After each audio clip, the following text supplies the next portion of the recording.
Jangan lupa like, comment, subscribe.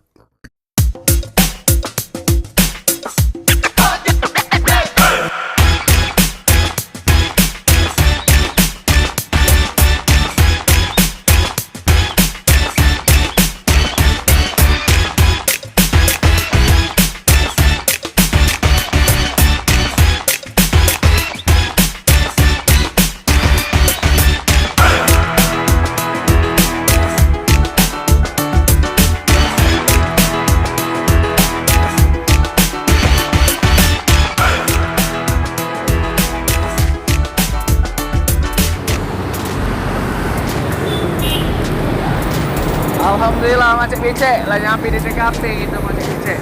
Nah, sebelum naik ke pucuk, aku nak promosi dikit Macik Becek. Nah, ini untuk lebaran gage Macik Becek. Bagusnya ini boleh dicukup gage tempat kita untuk lebaran gage Macik Becek. Kita nih kalau siang di sini nih ada wallpaper Macik Becek. Promosi mantep. Untuk lebaran gage cocok nih Macik Becek. Kalau nak itu silakan hubungi ke sini Macik Becek.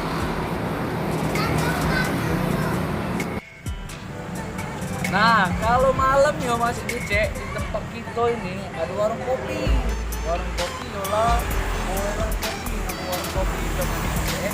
Jadi kalau nak masuk aja masih dicek boleh di sini kumpul bareng berkawannya. Musik di sini ada karaoke itu, mantap pokoknya masih dicek. Nah, kalau subuh kita kayak lantai 2 masih dicek. Jadi kamu yang nonton ini kan penasaran terus kita cek mana kan? Jadi ya kemana-mana mantap dicek. Udah lele, yuk kita kasih. Ayo Mas Bicek, kita pojok langsung ya.